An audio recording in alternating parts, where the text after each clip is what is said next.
Great, thank you very much. Hello, good afternoon, everyone, and good afternoon in Stockholm at least, and wherever you are, if you're dialing in from abroad to better. Okay, thank you. Into this online. It's great to have you here. It's great to see so many people in the room. I must admit, when I saw that we were one of the last sessions of the week, and we're competing with the Global Commission on the economics of water, I thought, oh, but it's really great to see so many people here for what will hopefully be, actually what I know will be a fantastic session. It's a pleasure and an honor, and generally I'm humbled to be here and to be co-hosting with Siwi and Hélène from Siwi the speakers that we have, and we have a really great set of speakers. My name is Bart. I'm from Arup. We're a global organization that works in water. I particularly work on strategy and regulation and governance and policy. We are always at the World Water Week. We're proud to be a formal partner of it. We very much sponsor our young water professionals and to be here. And I'm delighted to have, I think, the youngest young water professional ever in one of the sessions. I don't quite know how old, but I mean, one. If anyone's going to be an expert in water governance, it's so yay. I'm co-hosting with Hélène Duff from Siwi. She's a program manager with deep expertise in water governance, which she'll tell you a bit more about when she speaks later. I'm also co-hosting with Kirsten Smith, who is one of our Arup young water professionals. She's online. She's moderating it online. She's a graduate civil engineer who joined Arup after finishing her master's in civil engineering at Edinburgh University. And she works with Arup civil and water teams from London to develop international infrastructure water plans. She's UK-based, but she works across the world as well. So thank you, Kirsten, for being with us online. That's fantastic. So in terms of an agenda, I will briefly kick us off before handing over to our esteemed speakers. I will give you a little bit of context from the perspective that I'm most familiar with, which is the UK context, but it'll be applicable more broadly, no doubt. And then we will go into our four speakers, who will bring different perspectives, and then we will have a bit of a Q&A, and then Hélène will close it down with some reflections and some kind of practical takeaways for us all. So, with having said that, have I missed anything, Hélène? No? Okay, thank you, just checking. Right, so I've done the welcome.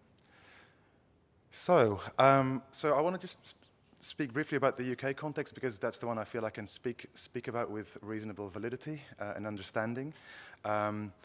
And to say, so if you look at the UK context, which some of you may be familiar with more than others, but there is a sense and an understanding or a view that the UK has strong and long-standing institutions, that it has mature governance and decision-making processes, that significant investment goes into the water sector and more broadly, consistently so, and that has achieved positive outcomes.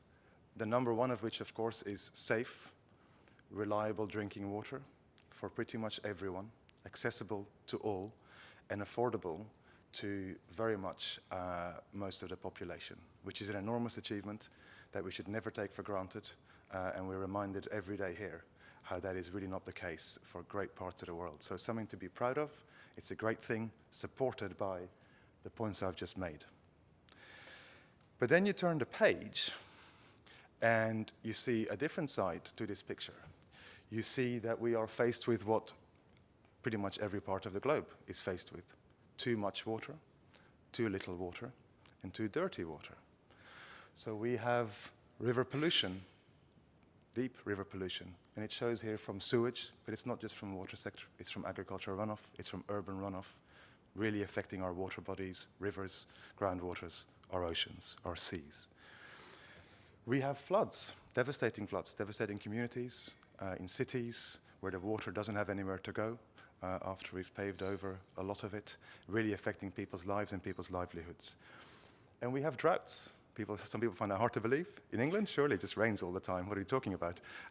Actually, no, not at all. We have droughts, and that is also in part driven by over-abstraction. So, and really what's common across these three aspects, I guess, is that there's kind of environmental degradation that sits at the very heart of it. It's obvious in river pollution. It's obvious in flooding happening because of what we've done to the land, and it's obvious in terms of over-abstracting in places. So what that kind of means is that despite or alongside this great success and this great progress, something's kind of gone terribly wrong despite these institutions and these frameworks and these processes. And that the relationship with nature, there's a huge disconnect there. And that, and with the water bodies within that there's voices and perspectives that are clearly missing from these decision-making processes, which if they'd been there over time, we perhaps wouldn't be where we currently are. And that, either explicitly or implicitly, the value systems that support these governance and decision-making processes are out of sync or skewed, or whatever the word is that you want to use. So the question is, what do we do? Now, I want to be really clear. It's not like we know this and nobody's doing anything about it. I've never seen so much focus on the state of our rivers ever. There's huge focus, huge investment, people trying to figure this out, coming up with total value frameworks so you don't just focus on cost, all these kind of good things. And there's some movement towards greater community involvement in what we do. And that's great. But actually, what's not really happening yet, I think and I hope, is really a fundamental rethinking of the voices and the perspectives that come into these decision-making processes. That side of governance, where we listen and we feel and we are, the relationship with the environment and the water is looked at in a very different way. Now, the good thing is there's lots of great things that we can learn from within, but also, of course, globally. There's a huge effort and there's huge momentum and huge attention on different ways of approaching governance. And we will hear basically about 4 of these today. These 4 being indigenous co-governance, and Irina will speak to that very shortly. And there have been several sessions this week on indigenous governance perspective. I must say I've been to the World Water Week quite a lot over the last 10, 15 years. And I have not been to any sessions that impactful and powerful as the ones here, and including one on Monday afternoon that you spoke at, which was just, the hairs are standing up on my arms at this moment in time. It was unbelievable. So thank you for that. We will bring, Sam will bring the legal personality of rivers perspective. We have Phil online, who will bring the more than human perspective. And then we have Ayesha online, who bring the decolonial perspective. So we have 2 speakers online, 2 speakers in the room, which is nice to have a mix. Now, I just want to before I move on, just finish on and pass over finish on one thing. We say new frontiers of governance.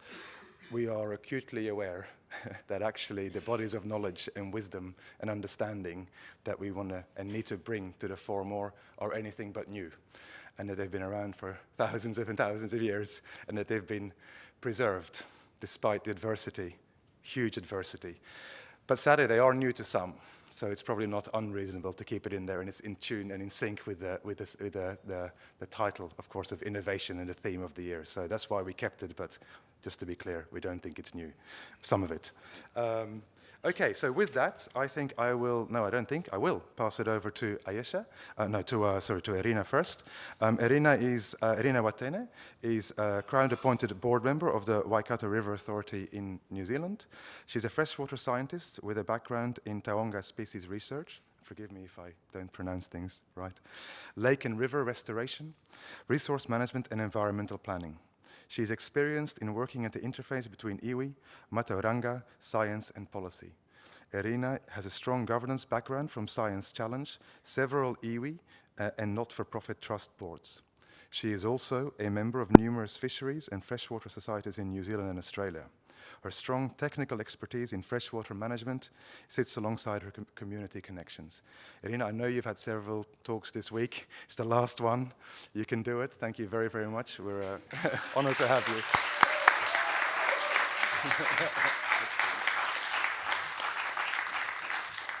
Thank you for the introduction. Where is it? Here we go. Tēnā koutou katoa. Firstly, I'd just like to begin this presentation by acknowledging the traditional Indigenous people of these lands, the Sami, Neira te mihi mahana ki a koutou. I'd also like to acknowledge you all for tuning up to this session. As Bart already said, the last session of the last day, like that's some serious dedication, so thank you all. And a big shout out to my whānau who are also here, the last 3 rows on that side, my family, old and new. So thank you guys for being here. Oh my God. Right, so let's get on to it. Ko Taupiri te maunga, so Taupiri is my mountain. I had to change my slides because I spoke earlier and I had some different slides of my mountain. So this is an image from the 1860s. Taupiri is our sacred mountain for many of us here, and that's one of our tribal villages in the foreground. So in the 1860s, that's what it was like. Ko Waikato te awa. Waikato is my river, our river. This is an image taken from an annual regatta that's held in Tamoko in Waimirirangi's town every March. Every year we have a regatta at Turanga Waiwai Marae, which is one of our large maraes from my tribe. Ko Waikato te iwi, so Waikato is my tribe, our tribe. I'm one of 80,000 registered tribal members. We're located in the North Island of New Zealand, which is kind of next to that big land to the side there, Australia, in the Pacific. That's my marae on the bottom left, Te Papaorotu. And this is my family. These are my 3 kids, Tāroe on the left, Raumati in the middle, and Maya on the right. Right, the focus of this presentation is on the Waikato River Authority. It's a co-governance entity between 5 river tribes and the Crown in this case is represented by the New Zealand government. And it's across the whole catchment. But it would be remiss of me to kind of jump straight into the actions of the Waikato River Authority or the operations of the Waikato River Authority without acknowledging first and honouring its origins and the hard work of many people past and present who fought tirelessly to kind of establish the River Authority. So we're going to start there. So on that note, let's begin. So in 1863, the Crown invaded Waikato and confiscated 1.2 million acres of our tribal lands and waters. This confiscation is known as raupatu. It's gone real quiet.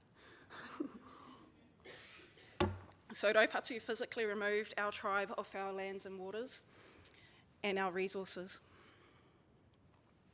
This is a map of the raupatu area, shaded in red.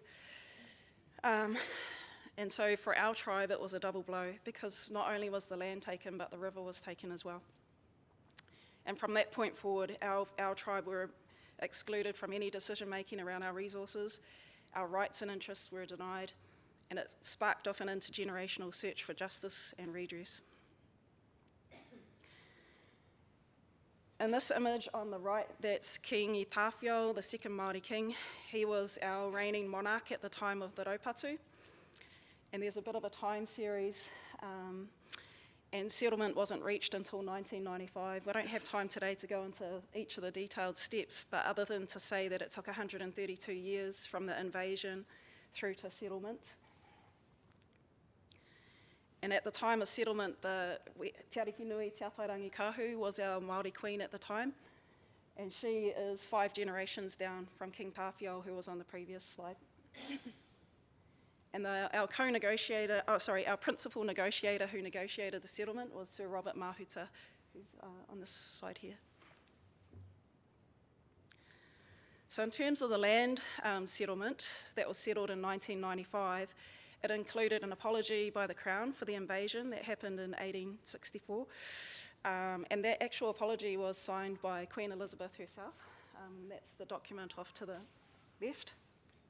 We're the only tribe in New Zealand that had a document that was signed by the actual Queen, so it's quite special for our, it was actually a key part of the settlement was the apology. So it included a return of some lands, 3%.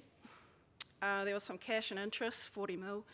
There was a relativity clause, but then there were also some outstanding claims. So in 1995, they couldn't get agreement on some things were left out. So the Waikato River, our west coast harbours, and some land blocks were left out of that settlement, and so the 1995 settlement just included was valued at 170 mil. Some 15 years later, the river was settled. The main focus of the river settlement was to restore and protect the health and well-being of the Waikato River for future generations. There were two key principles for that settlement. One was mana o te awa, which is the spiritual authority, protective power and prestige of the river. The second principle was mana whakahaere, which is the authority, rights and control of iwi members to exercise management over the river itself. It also included ministerial accords, joint management agreements, fisheries regulations and bylaws, the return of river-related lands, a vision and strategy, and there was some funding associated with it as well. So the bits that I'm going to focus on for the River Authority are the vision and strategy and some of the funding elements. The rest of it sits with the tribe, which is Waikato Tainui, and we have two staff members here today, Kahu and Te Reinga. Do you guys want to just quickly stand up? Because I just wanted to say, if you have any questions about the other elements that I'm not talking about, hit them up straight after this. Thanks, guys.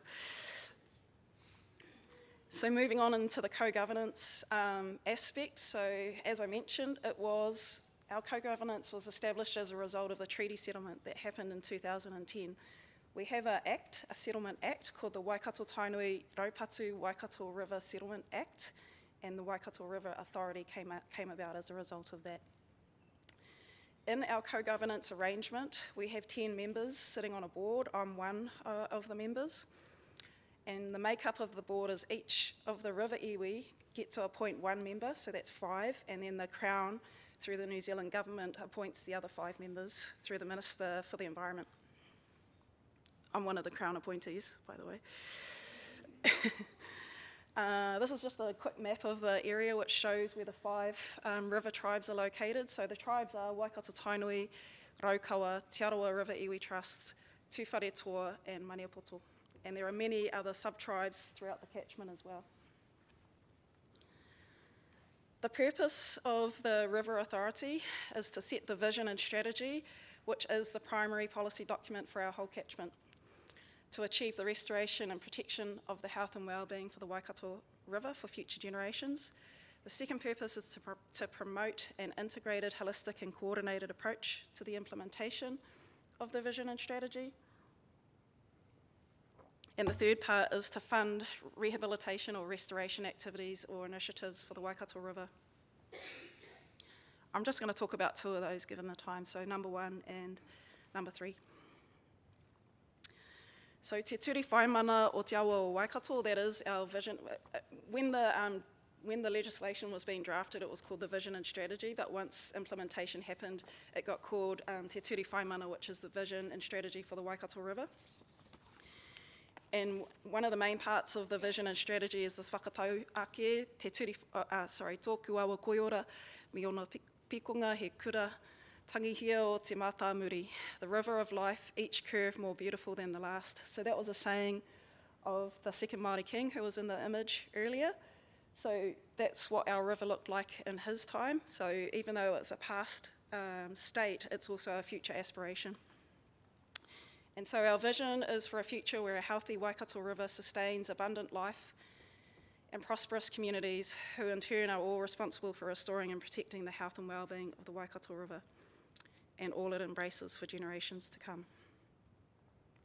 So this diagram here shows how the vision and strategy operates in our system. So that little circle off to the top right is where the vision and strategy sits. It has the same weighting as a national policy statement.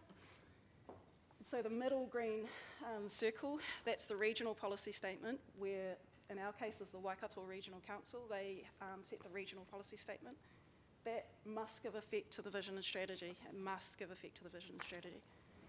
And then from the regional policy statement, all the district plans have to give effect to the regional policy statement and also give effect to the vision and strategy. So pretty much all actions that happen in our catchment must give effect to this document. The other purpose of the board that I'm on is that we fund rehab or restoration initiatives for the Waikato River.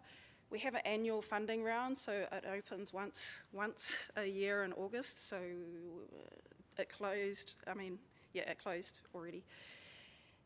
And so that funding is guided by the Waikato and Waipa Restoration Strategy.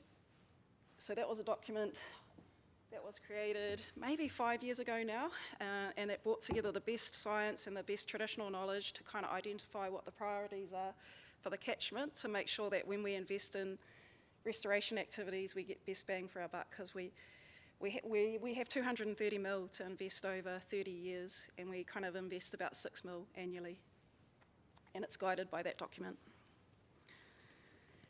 Right, the middle piece there, that just sort of speaks to some of the some of the, well, I guess, achievements over the last 5 years. So they've kind of planted 2 million trees, native trees, that is, 64,000 non-native to kind of like re-veg, the banks.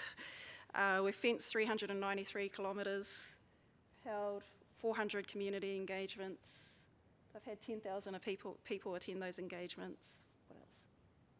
What else? 1,756 hectares of land restored, and 386 hectares have been put into manuka or forestry.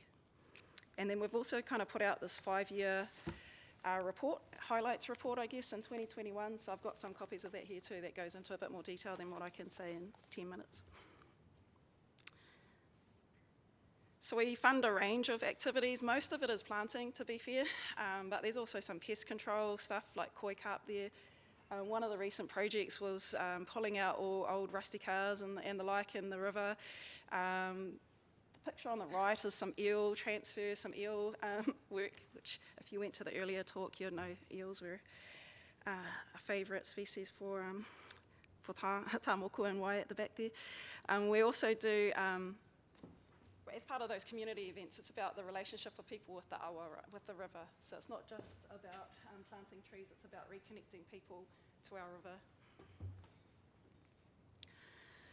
This is a report card that we developed in 2017. So this pulls together, again, the best science, best ecological data, so huge complex databases of information, and then we also integrate traditional knowledge as well, and we kind of come up with a score for our river. So this was done in 2017, and it achieved a C+ grade overall.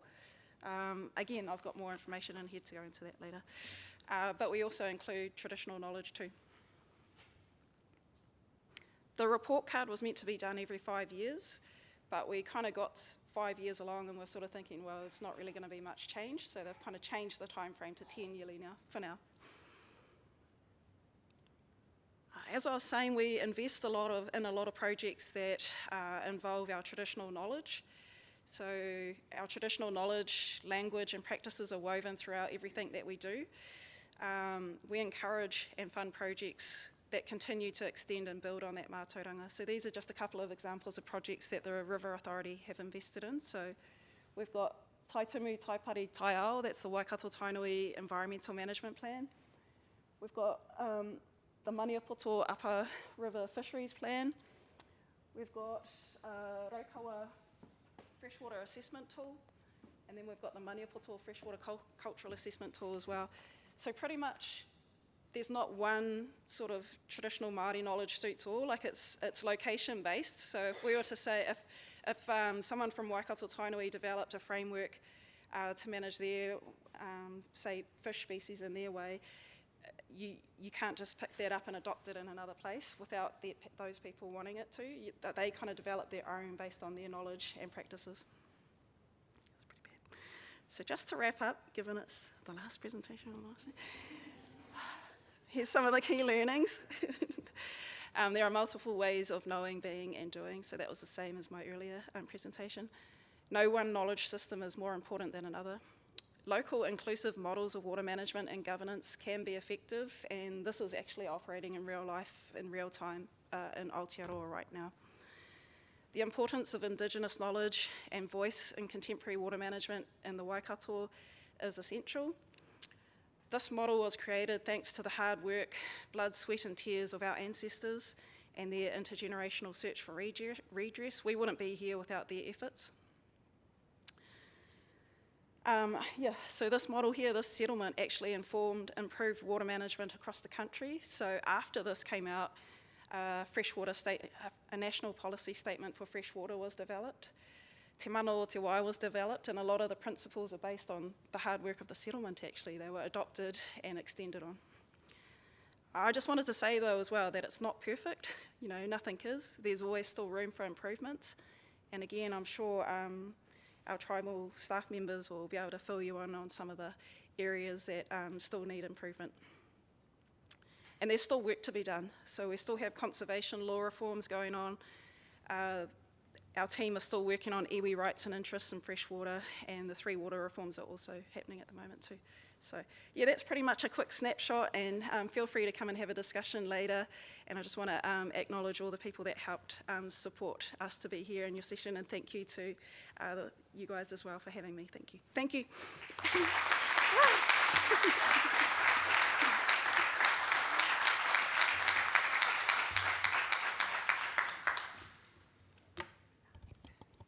Thank you very, very much, Irina, for this inspiring talk. And it's great to have your colleagues here as well. It's wonderful. Thank you. I forgot to say this earlier, but if you, for the audience in-house, of course, we can have Q&A from the floor. If you're online and you have questions, then please just type those in, and we'll liaise with Kirsten to get those in the Q&A later as well. So please do so, and we'll keep those for after the 4 speakers. So I will swiftly move on to introduce Dr. Sam Campbell. Dr. Campbell is a lecturer at Te Peringa Faculty of Law at the University of Waikato in New Zealand. Sam's work concerns the cultural values associated with rivers and the ways in which they can be incorporated into water laws to improve conservation outcomes. His current projects focus on the potential for protected areas, especially those inscribed under the World Heritage Convention, to respond to prevalent river threats. Sam holds a PhD in environmental law from the University of Waikato, the title of which is Water Laws and the Cultural Values Associated with Rivers, Current Frameworks and Future Directions, and an LLB Hons and Bachelor of International Relationships from Griffith University, Australia. Prior to academia, Sam practiced as a solicitor at a leading international law firm. Sam, thank you very much for being here. It's yours.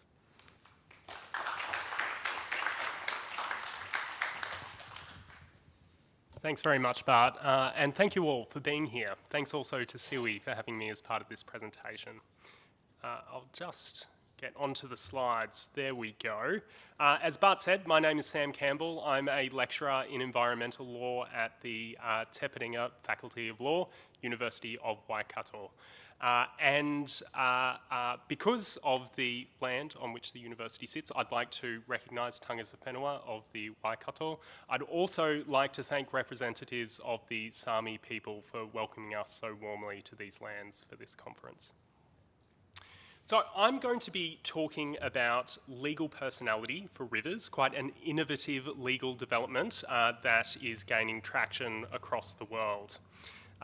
To contextualise the discussion, I'm going to be talking about the Ganges Basin and the attempt to confer legal personality on the Ganges back in 2017.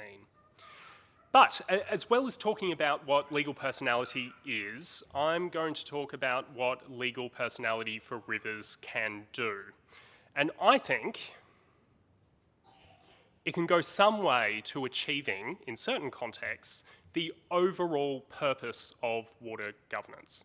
Now, water governance is multifactorial and complex, but at a fundamental level, it is about recognising, balancing, and enacting the various, sometimes conflicting, values that we associate with water.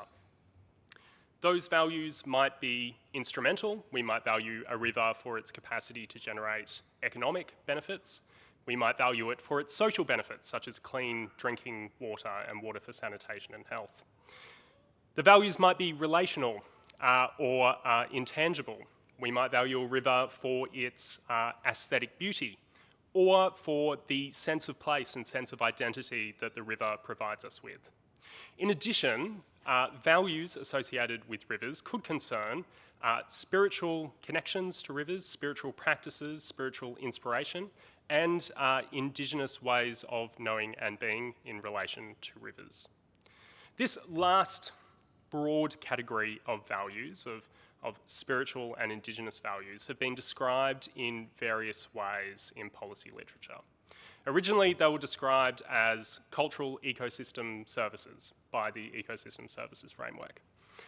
That sounded a little bit transactional to some people, And so the Intergovernmental Panel on Biodiversity and Ecosystem Services changed this language, instead talking about other knowledge systems and Indigenous and local knowledge.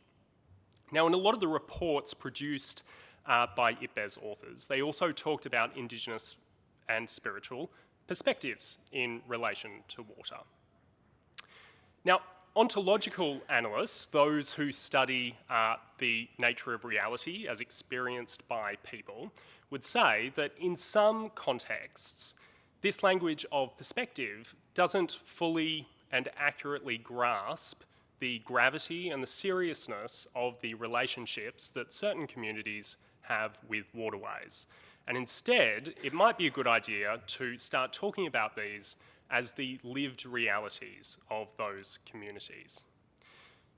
If we use this language, it has a couple of important implications. The first is, if we have two different groups who are talking about a body of water and they do not share a common ontology in relation to the water, they might not be talking about different perspectives on the same thing. They might be talking about different things entirely. Now, a good example here, and I'll talk about it in relation to the Ganges as well, is a project proponent who wants to build a dam because they value the water for its capacity to generate economic benefits and perhaps some social benefits, energy security, etc. We might, on the other hand, have a spiritual group for whom the river is a goddess. And in this case, we're talking about different lived realities of different groups of people, not a changeable perspective or opinion on a commonly accepted body of water. This has also some practical implications for how we approach negotiations between different groups of people in relation to water bodies. If we recognise that different groups hold different ontologies in relation to a river, it can inform us of the overlaps, the common ground in relation to shared interests and values, but also the aspects of relationships with a river that are not up for negotiation. This creates a challenge for legal policy and water governance. How do we embrace and respect multiple ontologies in relation to a water body? Well, as you can probably guess by the title of my presentation, I think legal personality provides a really, really strong opportunity to do just this. But first, I'll talk about what legal personality is. The idea that we could grant legal personality, the legal recognition of one's status as a person, the key characteristic of which is the right to sue people in your own name, was first proposed by a legal academic called Christopher Stone in the early 1970s in relation to the trees, rivers, lakes and mountains of Sequoia National Park. Now that sounds like quite a radical idea, that trees and rivers and mountains can sue people. But it was actually based on quite an old, but still exciting, legal innovation. Before the 1890s, the only people who were recognised in law were people like you and me, natural persons. But then courts in a few different places in the world started recognising that there were these groups of people working towards some sort of common goal. Generally, it also involved making some money.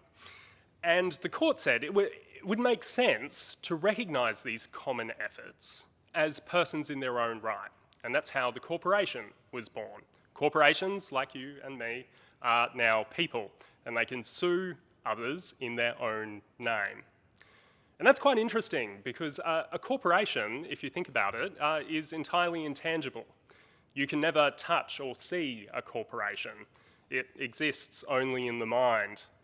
And so, the thinking goes, if you can grant legal personality to something imaginary, like a corporation, then surely you can grant it to something as important and tangible as a river, particularly in circumstances where the communities connected to that river already treat it as a person or as an ancestral being, a goddess. And in those circumstances, legal personality offers a really exciting opportunity to embrace multiple ontologies associated with water. Now, this development has been growing internationally. In a world first, the Whanganui River in Aotearoa, New Zealand, was recognised as a legal person in 2017. There was an attempt shortly after to grant it to the Ganges, which I'll talk about in just a second. In Bangladesh in 2019, legal personality was granted to all rivers within the country. And most recently, in Spain, in just December last year, the first time in Europe, a body of water was recognised as a legal person, Mar Menor, which is a saltwater lagoon. I also should mention at this stage that Ecuador, Bolivia and Colombia all have recognised the rights of nature, constitutional rights, but there's a slight legal distinction. They don't quite have legal personality, so it relies on natural persons like you and me to bring a court action to enforce those rights. Okay, now on to the Ganges. The Ganges River Basin is home to upwards of 650 million people. That's a big number. Many of those people are followers of the Hindu faith, and in Hindu cosmology, the Ganges, or Ganga, is a sacred being. Ganga Mata, or Mother Ganges, is Devi, or Mahadevi. And for followers of the Hindu faith, the interactions with the goddess are conducted through ceremonial rites and ceremonial practices connected with the river, such as bathing in ghats on the river's edge. And a lot of these ceremonial practices rely on natural flow of the river in order that the water rises to the ghats at particular times of year. And it also requires a minimum level of water quality so that people do not get sick. As I said, in 2017, a court case was brought to the High Court of Uttarakhand. The plaintiff was complaining that a sand mining operation upstream was polluting the river and causing a number of negative ecological effects. The plaintiff was complaining that the regional authority was not actually enforcing the environmental laws that were currently in place. And so the court looked at this problem, looked at the lack of enforcement, and looked at the special status of the Ganges within Hindu cosmology, and said, we think the most appropriate option that will achieve the greatest ecological benefit will be to grant the Ganges legal personality. That judgment was handed down and very quickly appealed. The Supreme Court of India is currently awaiting the hearing of that appeal, but in the meantime, the original judgment of the High Court of Uttarakhand is stayed, so we're slightly in limbo.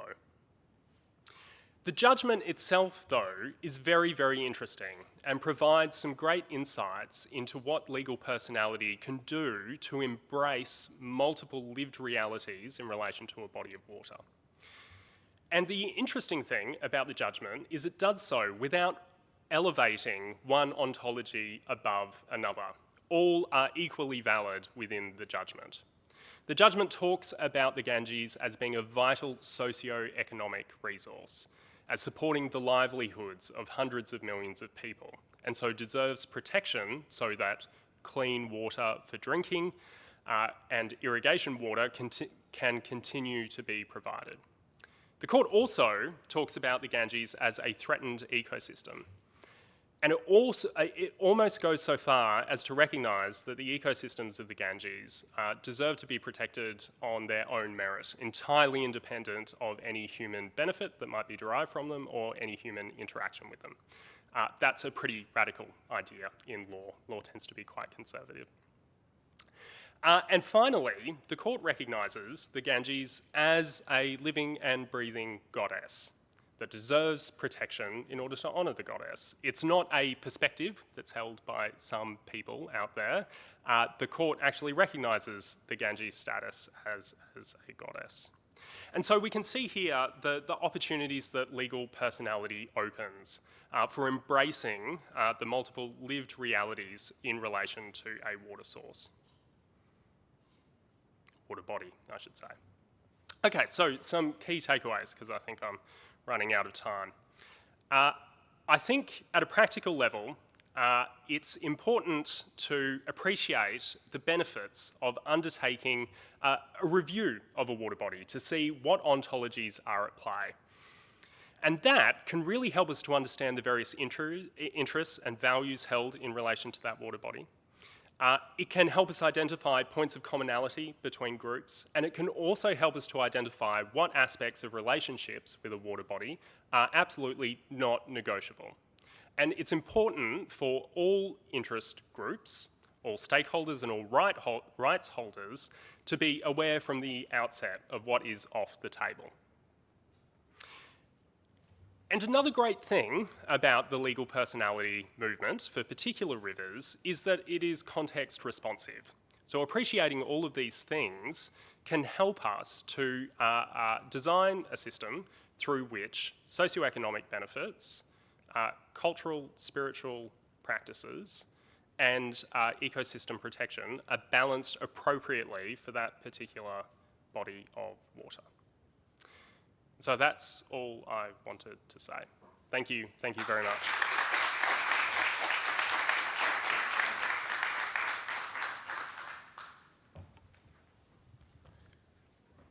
Thank you very much, Sam. That was fantastic. And thank you for making those recognitions up front. That's appreciated.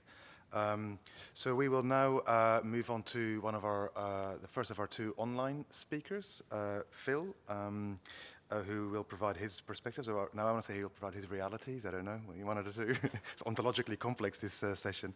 We'll hear from Phil in a second. So Philip Tovey is head of futures at, sorry, let me move this on, apologies.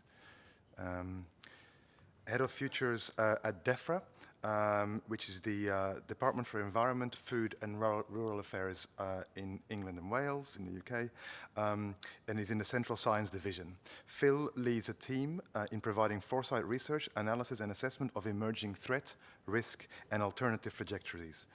As a researcher in cognitive and eco-phenomenology, Phil's work centers on how the futures and temporality more broadly manifests in our experience of decision.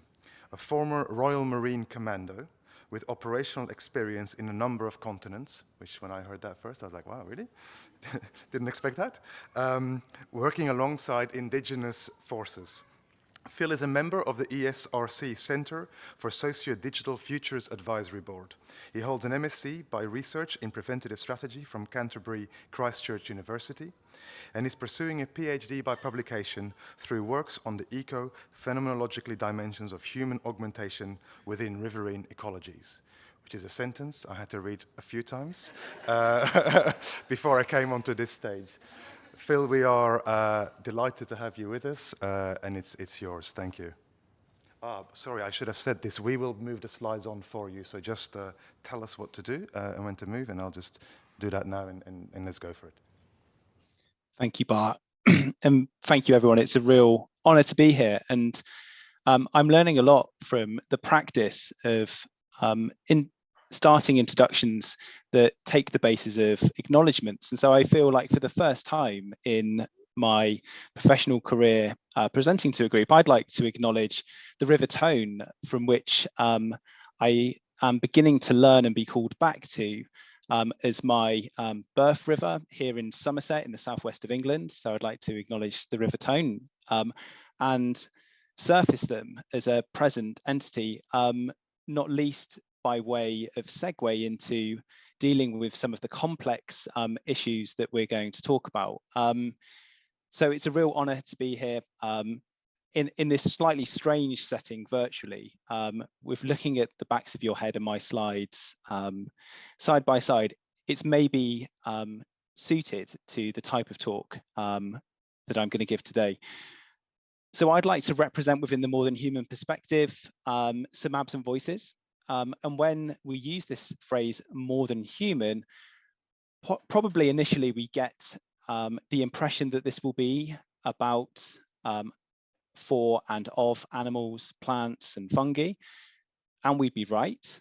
And I'd argue that already there has been a noticeable absence of positions that have tried to establish perspectives from the point of view and from the lived experience of these other creatures and entities.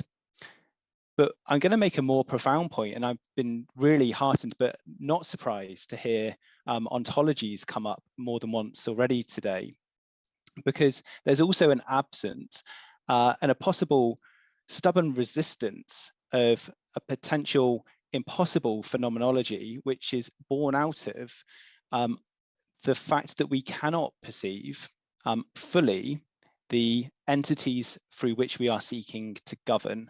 So I've introduced another philosophical term there in phenomenology. So by phenomenology, we're talking about the structure of the conscious experience, how things experientially manifest for us. And that's an important distinction to make because it plays such a heavy role in dictating how we do and potentially how we should in future perceive and work with new designs in water system governance. So it's an important term coming through. Another term we could introduce is epistemologies, which would be how we then come to know things. But at the heart of all of this, when we're talking about governance, and I take governance to be the process of making and enforcing decisions within an organization or society, we really need to come back and robustly address our starting point. And the starting point is, as Sam was alluding to, the nature of reality itself. So we start to introduce questions about what is water, what are rivers. So I'd like to posit that the next frontier in water system governance is this strange ontological acceptance. It's of tawny owls, it's of kangaroo rats, it's of H2O, it's of nitrate fertilizer, diatroms, reeds, reed warblers, it's of HMS Victory, it's of shopping trolleys and semiconductors. And it is all of those things. And so this acceptance should dictate a multi-thing governance, and we're going to come on to explore what that really means. So the proposition is starting to address the ontological problems as core and recognizing that if we don't move on from those and refine that ontological basis of what actually water and rivers are, then we could very well make the problem of acquiring more data in particular ways could perpetuate the problems that we already have. And so we need to work with and as part of a more than human relationships. But we humans have the sensory capacity for a much greater range of experiential perspectives, and we're going to come on to look at how they, some examples of the different sensory ecologies as humans have that have been denuded and removed through contemporary forms of civilization. And then we're going to consider opportunities for how we can work within these multiple sensory ecologies of non-humans, primarily through looking through animal sensory ecologies. But then I'm going to wrap all of that up and suggest practical ways in which we can actually build towards a novel but radical redesign of the way in which we approach water system governance by giving a huge shout out to a fabulous project that's recently concluded, which was a European Horizon funded project called the Creatures Project, and close with some work that we've been doing here in the UK on some really innovative prototypes of governance by looking at an interspecies council that we held on the River Roding, which is a London river, of April of this year. So, but if we can go on to the next slide, please. So rivers are strange. I'm using this phrase strange, coined by the philosopher and humanities scholar Tim Morton, who's a big influence in my work, when he talks about the eco-phenomenological conditions of an encounter being both familiar and strange simultaneously. So they're both one and the same thing. And he gives this funny example where he says, consider your long-term partner, and this year is my 15th anniversary with my wife, so I've been reflecting on this. the person that you wake up every day is the strangest person you know. And this is the important part, that it's the constant contact with the familiar, but with only one partial aspect or only a limited set of aspects of that person. So however well established the relationship is, it imbues this strangeness. So we can't escape the fact, and we need to place right at the start, that rivers are strange. What I think we are doing at the moment is saying rivers conform to certain properties that can be governed in certain ways. And so we can apply certain primarily scientific methods. And it's really interesting to listen to Sam and others, how some of the wording is forming around respecting other ontologies. So this is really a call to get back to a unifying theory of everything, if that's not too ambitious. So I would point to other philosophers who are orientated or from the school of object-orientated ontology, which Tim Morton is one. Graham Hartman is probably the other writer who fronts this philosophical position. And an object-oriented ontology says that an object is defined in its own right as processing unique qualities, is the first thing, and relations that cannot be fully reduced to its interactions with other objects. So it's irreducible. It has qualities and compositions and relationships.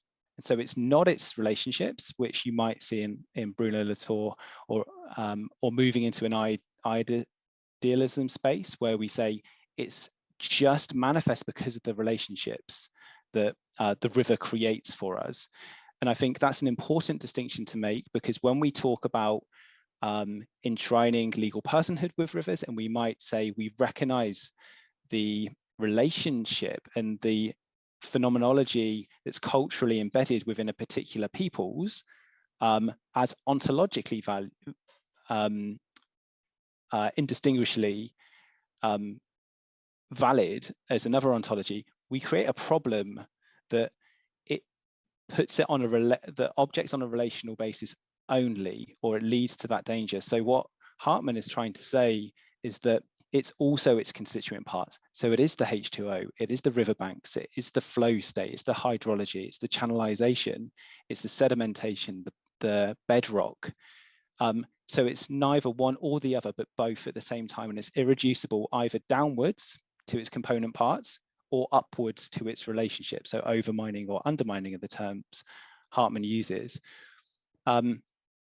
And there's four criticisms that Hartman puts forward in object-oriented ontology, which I think are worth going through. And don't worry, this is going to slowly start drifting out of philosophical terms, just to reassure you. But I think the fact that I chose to label on them places a particular importance on them, because I do think this is at the heart of our problems with current approaches to governance.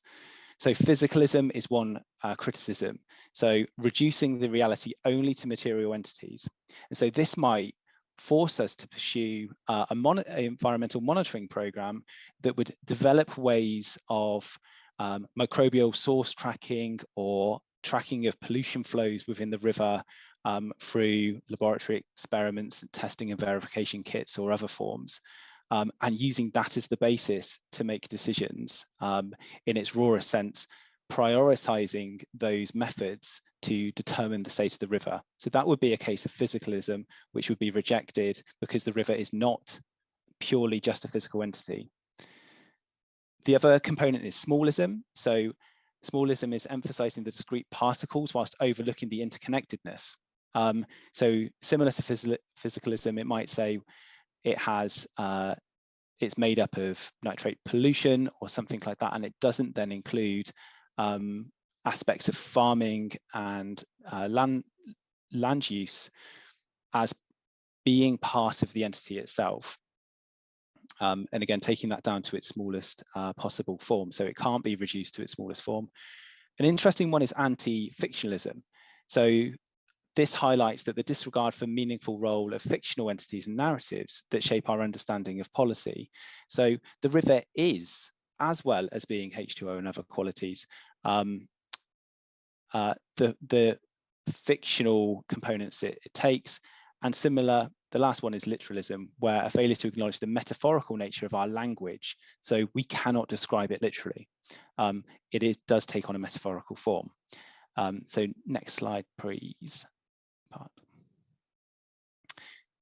The other then important part is this leads into this criticism of datafication. We need more data is, I'm sure, a phrase that's been played out through the course of this conference. Quickly then, the problem with more data, if it's not accepting an object-oriented ontology, is that you get this contemporary phenomena that refers through datafication as the quantification of life through digital information, very often for economic value, and that creates codified, machine-readable, computationally manipulable, and extractable digital data of a given entity. For example, a river. That was a mouthful. The important part is datafication is not for humans, it's not for non-humans, but it is for a particular type of non-human, which would be the machine. So by creating it in something that only machines can read, we are creating a dangerous trajectory away from understanding the river in its purest kind of object form.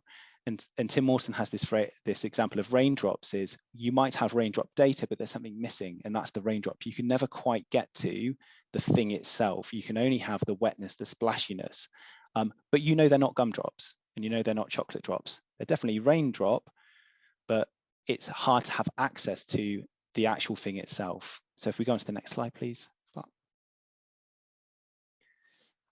And this is what I've kind of coined this danger of sense theft. There's a lovely paper by DeFanti where she talks about machinic disposition of augmented despotism in Amazon warehouses. And I just think this captures the idea that, and the image of something that we could be moving towards scarily of the way in which we govern rivers and our waterways, which looks more like an Amazon warehouse. And what they found is that how workers are augmented, so the technologies that we put on our workers to try and improve processes through algorithms dispossesses the ability of a bodily sensed knowledge. And so the machinic augmentation desensitizes and it takes from the body, highlighting that our experiences of the way in which we engage with water is really vulnerable to this idea of sense theft. It takes the way in which we senses it and it manipulates them and puts them back into machine readable language. So next slide, please. So we need a deeper ecological consciousness. And so this means that we need to subsend, move towards relationships rather than transcend and rising above the relationships like there is some other pure form that we can really know. And the lovely image of the diatrons there remind us that this idea that kind of moving towards relationships is gets us to think about the possibilities of engaging with more than humans. So we're going to skip on now super quickly to the next slide and do a bit of a rapid counter through the other slides. So next slide, please. There's a key point here where we can extend past our possible the extant possibilities of human sensing are quite vast. And so some key examples just to point to is the idea that we might be able to signal river intelligence through sensing of chemicals, which Aboriginal tribes have demonstrated the practice of knowing through chemicals and about chemicals. But underwater visions, like the image of the Moken tribes where sea children can see underwater, and echolocation, which is possible through our own mouths, so taking on that kind of bat-like understanding. And this slide is that of the More Than Human project of creatures, which I think is just worth signposting. It's a wealth of interest in there. Go to the Creatures project website and see that. And then I'll end on the last slide, just as stimulation, we can pick this back up in questions, is we brought this all together, these alternative ways of knowing and being and representing more than human species in April. And so just to say, these things can take a practical form. So all of that deep ontological structure can be applied by careful, considerate, empathetic design, which played out extremely effectively when we took on different non-human species to try and decide what should happen with the river eroding. And so very happy to talk about that in the questions. but hopefully I've created a strange enough bamboozlement for us to go into some interesting questions. Thanks, Bart.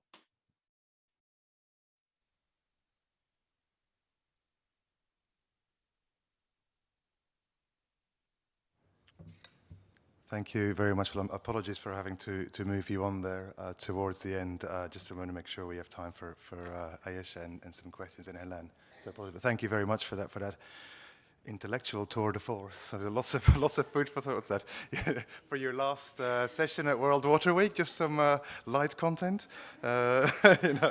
No, brilliant. Thank you so much, Phil. It's great. Okay, and then so we will move on to our last speakers, last but certainly not least, Dr. Ayesha Siddiqui, who joins us from Pakistan. So we're hugely grateful for that. Ayesha is a development and post-colonial geographer. Her core research interests are around hazard-based disasters and their intersection with politics, security, and development on the margins of the post-colonial state in the global south. In particular, her research explores questions of political space in the aftermath of disasters and uses a social contract framework to shed new light on the way disasters are lived and experienced on the margins of the post-colony. She has an interdisciplinary background and has done considerable work on the interface of academia and policy.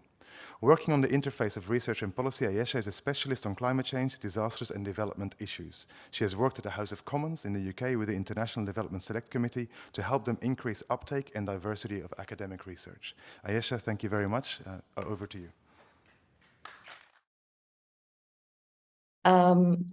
Hello, thank you very much for inviting me to speak today. And in the tradition of continuing with acknowledgements, I would like to acknowledge all of the people in all of the communities who have given me their time over years and years for me to be able to develop my career and talk about these kinds of things. I'm immensely grateful to so many people in the communities and contexts where I've worked.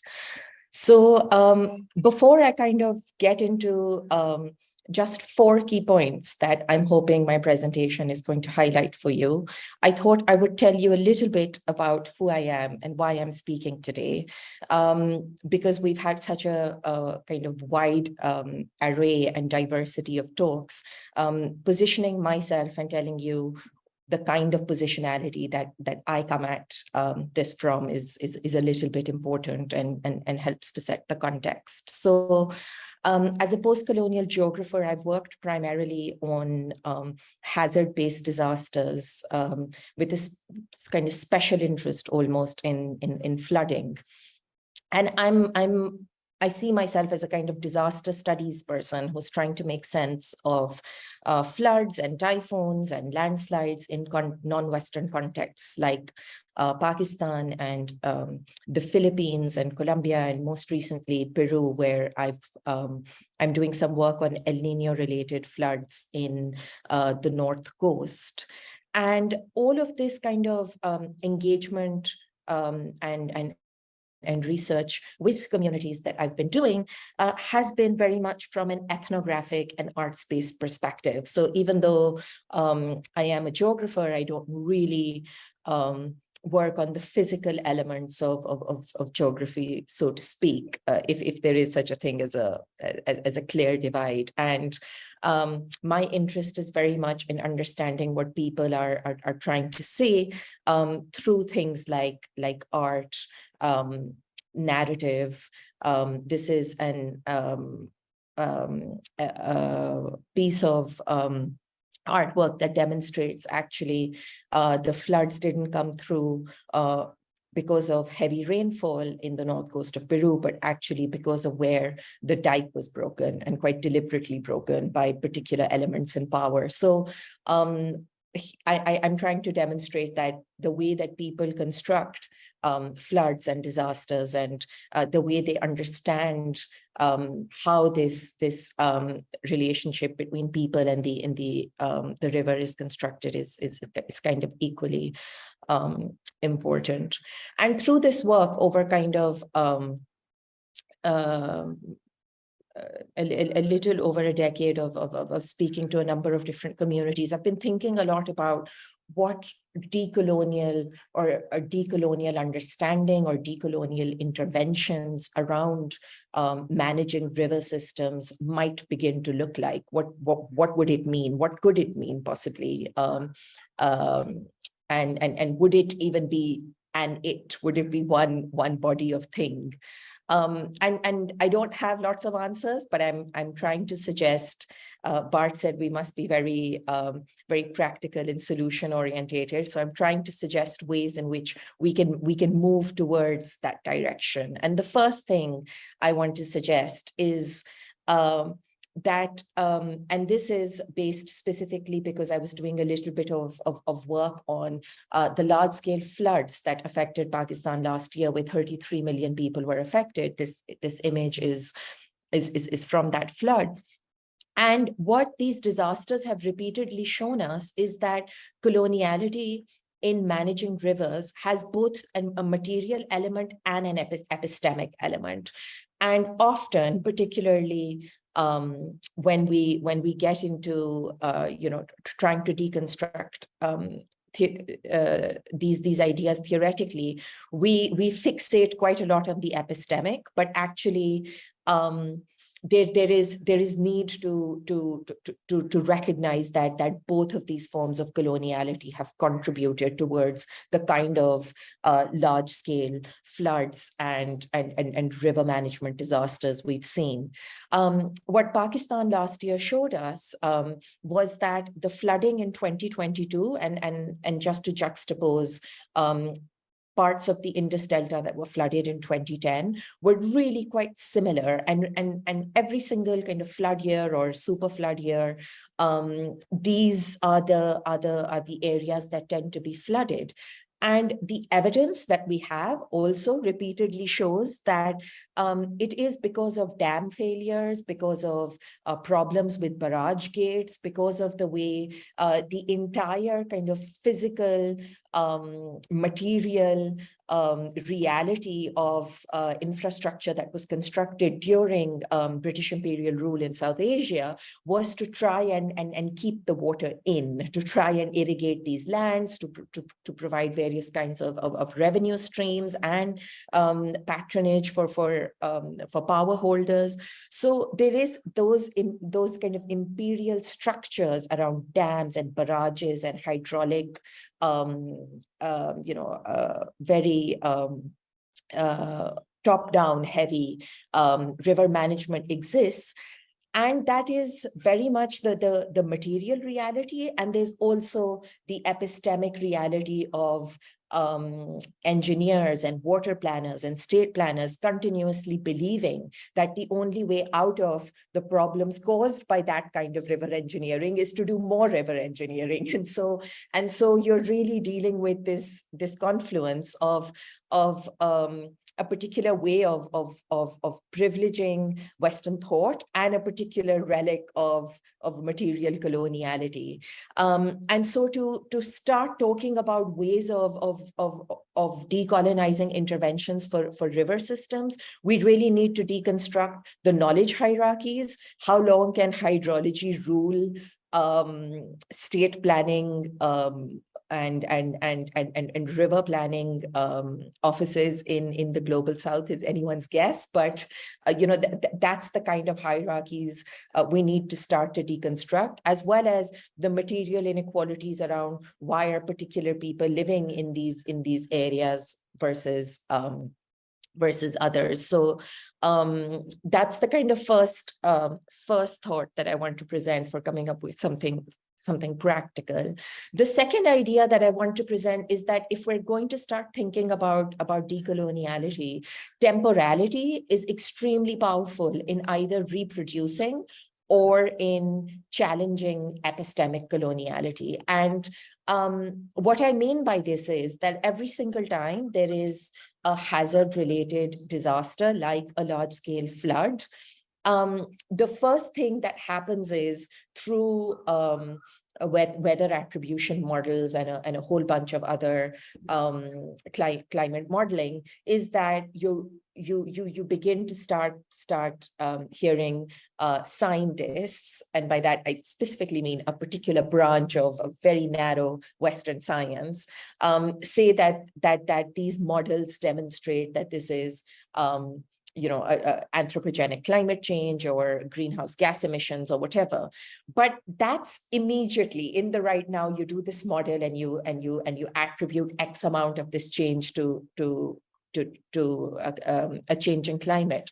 But as soon as you start to go back, as we did in our project in Peru, and start to map out kind of when was the first time that this water, that structures were made to prevent this water from escaping, when were then other forms of defenses built, what happened to the river, where the minute you kind of historicize this and map out a whole history, it becomes a lot more challenging to have just Western science rule, and much more possible for other ways of knowing, for other knowledge systems, for narrative, for history, for lived experience, etc., to begin to get into that discussion and start to highlight where they were, how this disaster was constructed, and where there may have been oversights in management of the river.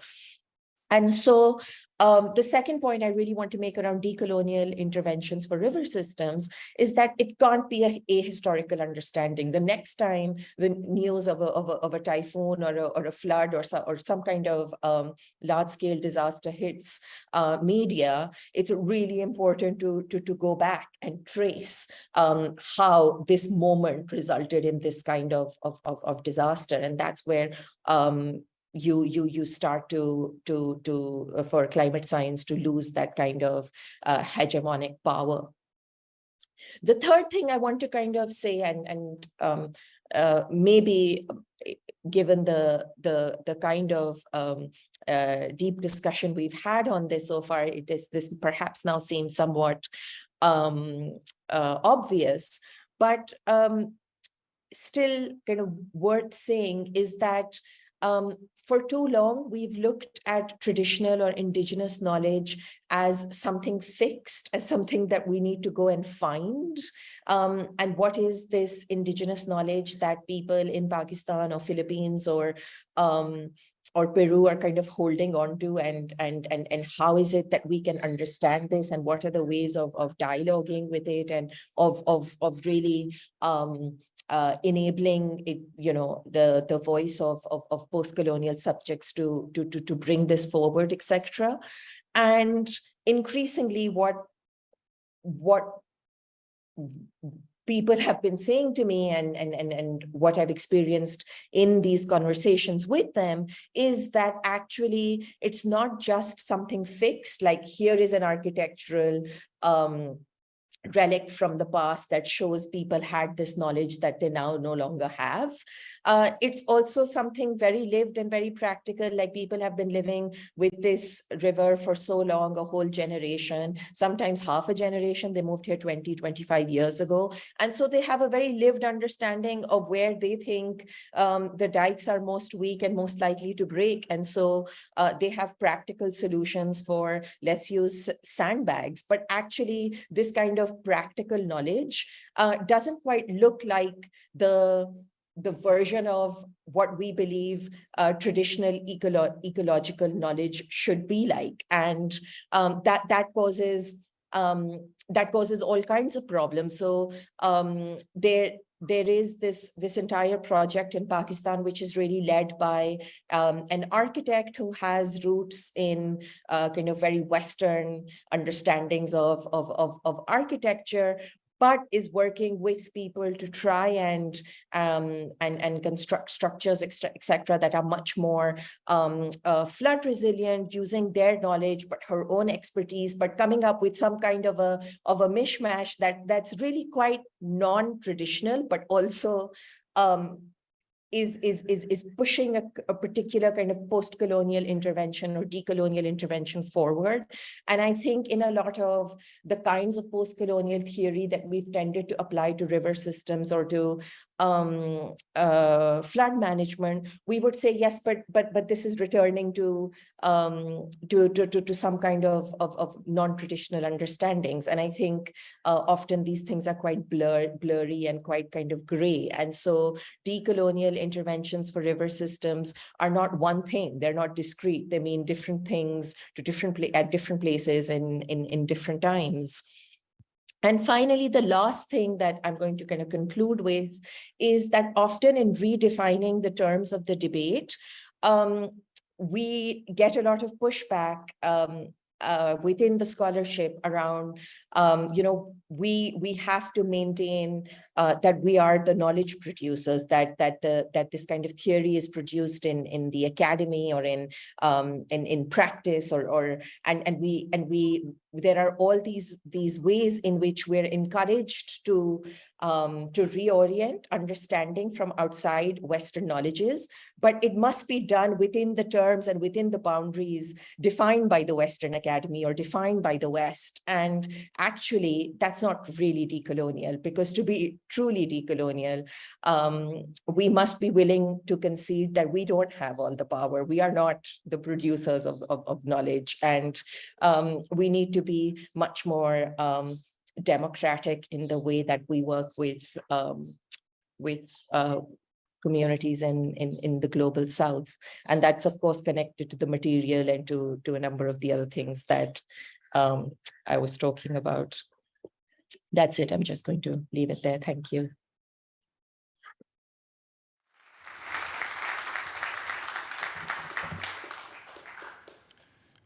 Fantastic. Thank you. What am I doing here? Oh, somehow I'm messing this up. Oh well, I'll just leave it at this for now. Thank you very much, Asha. Much appreciated, and some parallels there with prior talks, obviously, as well. I haven't done a great job at timekeeping, so we're about 10 minutes out. I want to open up a little bit for Q&A, and then Helena, I really want to make sure that you have the opportunity to close it up as well. So maybe I could take one or two questions. We have a few questions online. Sorry, would you mind unlocking your phone? Are there any questions? I'll take one. I think we'll have one on the floor, one online, with apologies that we can't do any more. But let's take one from the floor here to start with. Please go ahead. Almost. I won't bring people up because it's short. Yeah. Yeah, please. You have the floor. Unexpected? Thank you very much. My name is Moez Alawi. I'm from Siwi, Wana office. I have a question about legal personality for rivers. As a lawyer, so this question is quite important for me. So as you know, we have different legal systems today. Common law, civil law, perhaps can add Muslim law as well. And as I know more about civil law than the others, so we know that in civil law we have also limited legal personalities for some persons, but also for corporation and other public and private bodies. So in the case of the rivers, it has to be a limited personality.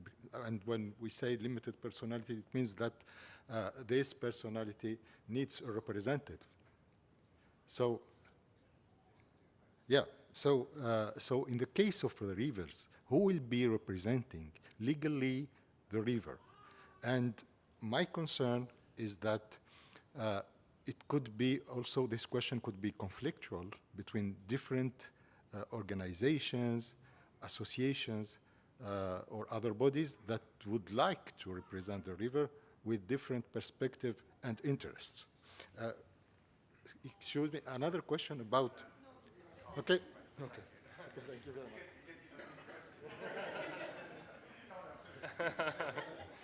Thanks very much for the question. Yes, and thanks for bringing up the issue of the common law versus civil law aspect. I am from a common law background. Whanganui River recognition is within a dual legal system, one of which is common law. In India as well, common law background. One of the complexities of common law is that generally, in order to hold rights, you have to be a legal person. That's not the case in civil law jurisdictions, and it's why different approaches have been taken in Ecuador, Bolivia, and Colombia, which are civil law jurisdictions. It's going to depend very much on each and every different river who makes the decisions of how to enforce certain rights, and the actual rights that the river has are going to be different in different jurisdictions. In the case of the Whanganui River, which has a very, very specific piece of legislation that's wonderfully detailed that sits underneath the grant of legal personality, there are appointments by both the New Zealand government and iwi to make decisions together. In the case of India, it was a bit problematic because the court case appointed, it was quite vague about who was actually going to make the decisions. So if it goes forward, there's going to need to be a lot more detail there so we know who is going to be making the decisions and what rights they're actually going to be enforcing when. Thanks. Thank you for that question, which is, yeah, I was thinking, who does this?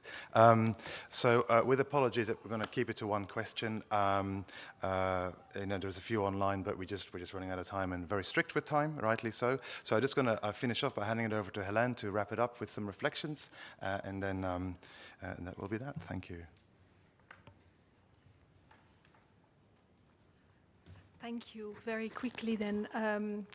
I just wanted to start these concluding remarks by thanking the Scientific Program Committee of the World Water Week, because they have allowed us to have this conversation today.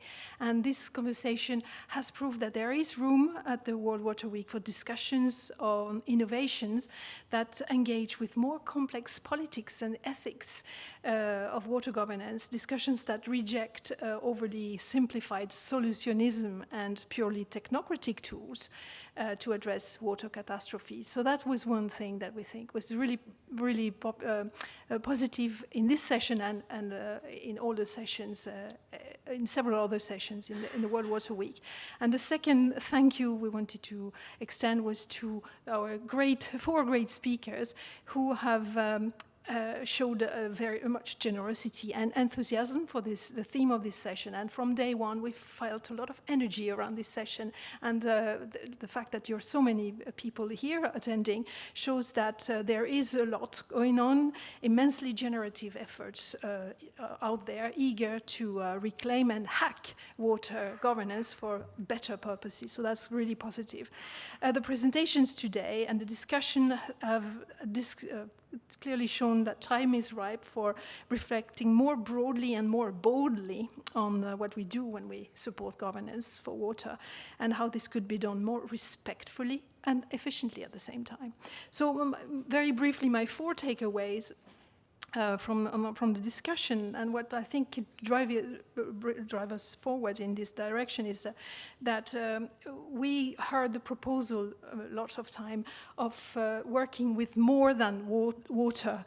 And because I don't know if you felt it, but I thought it was striking that the speakers here talked about water in a different way from the way we professionals, water professionals, talk about water, which is scientific understanding, homogeneous and abstract and neutral. Whereas here, we heard about rivers, we heard about specific water bodies, and I think that makes a big difference, and that transforms, if we take it seriously, the way we govern water. So the first lesson, I think, from this more than water is an invitation to more situated, more contextualized approach in water governance.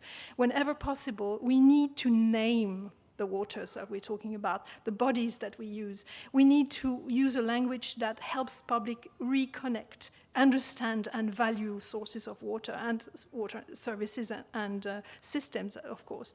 So because you don't mismanage a river the way you mismanage water. A river comes with its words, with its attachments, its communities, its biography, and its duties to other critters, living and non-living.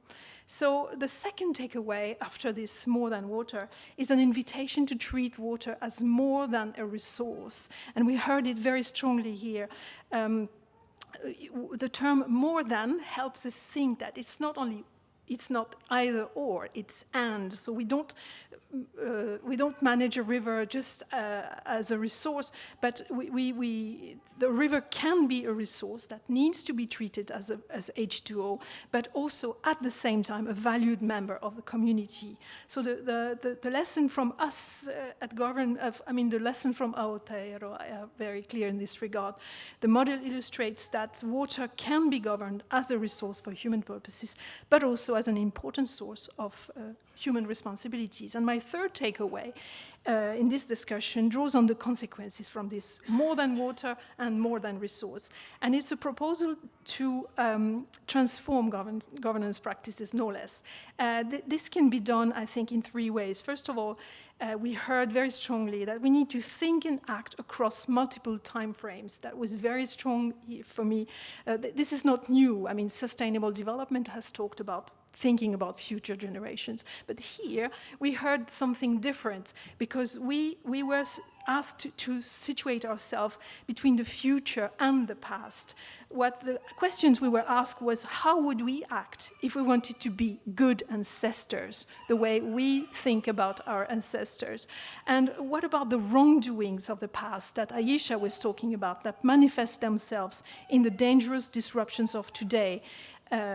Like flooding that Aisha was describing so vividly. So this means that water governance has a key role to play in processes of healing the past, of repairing, of forgiving, but it also means that we shouldn't disregard the importance of loyalty to the past, of the relationships of continuity that are important to keep open possibilities of desirable futures.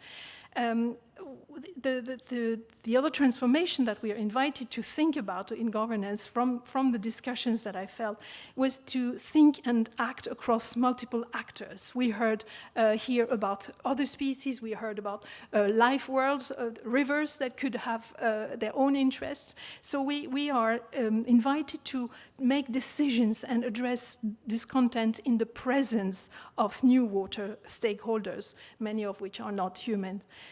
So they were promising proposals of processes to ascertain this legitimacy of other claims. We heard that legal recognition and ontological mapping are powerful ways to create this new stage where non-human actors can have a political agency, as in the case of the Ganges described by Sam, but importantly, indigenous populations have also a way to act as spokespersons for the non-speaking beings like other species and rivers. And in the British case, we heard that in other contexts, like the British case, where the rivers are unfortunately not allied to human indigenous groups and populations, citizen science and creative forms of participation at the local level can be good ways to hear voices that are traditionally excluded from decision-making fora. So finally, and that's my last point, I promise, the speakers invited us to consider other knowledge of rivers to be treated as more than inputs. And I think this came out very strongly from what Aisha was saying. More than inputs means that it may be the most ambitious takeout, I think, call to action that came out from this session for me, because it questions the very methods that we use to open discussions, to act to new actors. What we heard here is that it's not good enough to invite people and be inclusive and then grab and take knowledge and transpose it elsewhere. As Phil Duncan said somewhere else in another session, every knowledge of the river is co-created together with people, together with the land, and together with the river. So we just can't take and transpose things. So where does this more than input drivers, so take us concretely in governance? I think maybe one direction would be to realize that water governance itself is constructed in multiple actions and by multiple actors and in multiple sites.